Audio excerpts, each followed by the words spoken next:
Ancestors and father ప్రాపర్టీలో పిల్లలకి equal share ఉన్నట్టే mother ప్రాపర్టీలో కూడా ఈక్వల్ షేర్ ఉంటుందా?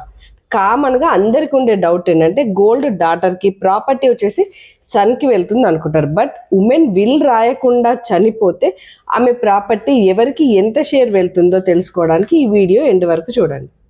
జనరల్గా మనం ఉమెన్ ప్రాపర్టీ రైట్స్ గురించి మాట్లాడేటప్పుడు సెల్ఫ్ ఎక్వైర్డ్ ప్రాపర్టీ, స్త్రీధనం అండ్ యాన్సిస్టర్ ప్రాపర్టీ మధ్య డిఫరెన్స్ చూసినట్లయితే సెల్ఫ్ ఎక్వైర్డ్ ప్రాపర్టీ అనేది ఉమెన్ తన సొంత సంపాదనతో కొనుక్కున్న ప్రాపర్టీ, అంటే శాలరీతో కానీ బిజినెస్ ఇన్కమ్ సేవింగ్స్తో కానీ కొనుక్కున్న ప్రాపర్టీని తను నచ్చిన వాళ్ళకు అమ్ముకోవచ్చు, గిఫ్ట్ ఇవ్వచ్చు అండ్ విల్ కూడా రాసుకోవచ్చు.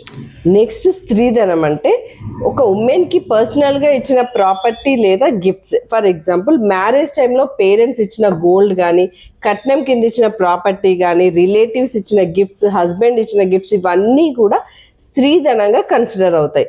వీటిపైన పిల్లలకు కానీ హస్బెండ్ కానీ ఎలాంటి రైట్ ఉండదు ఆమె బతికి ఉన్నంత వరకు. నెక్స్ట్ వచ్చేసి యాన్సిస్టర్ ప్రాపర్టీ అంటే 4 జనరేషన్స్ నుంచి వస్తున్న ఫ్యామిలీ ప్రాపర్టీ.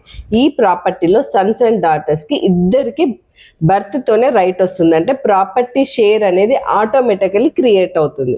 సో ఇక్కడ ఉమెన్ కనుక విల్ రాయకుండా చనిపోతే ఆమెకు సంబంధించిన మొత్తం ప్రాపర్టీ హస్బెండ్కి, సన్కి, మ్యారీడ్ ఆర్ అన్మ్యారీడ్ డాటర్స్కి ఈక్వల్గా షేర్ వెళ్తుంది.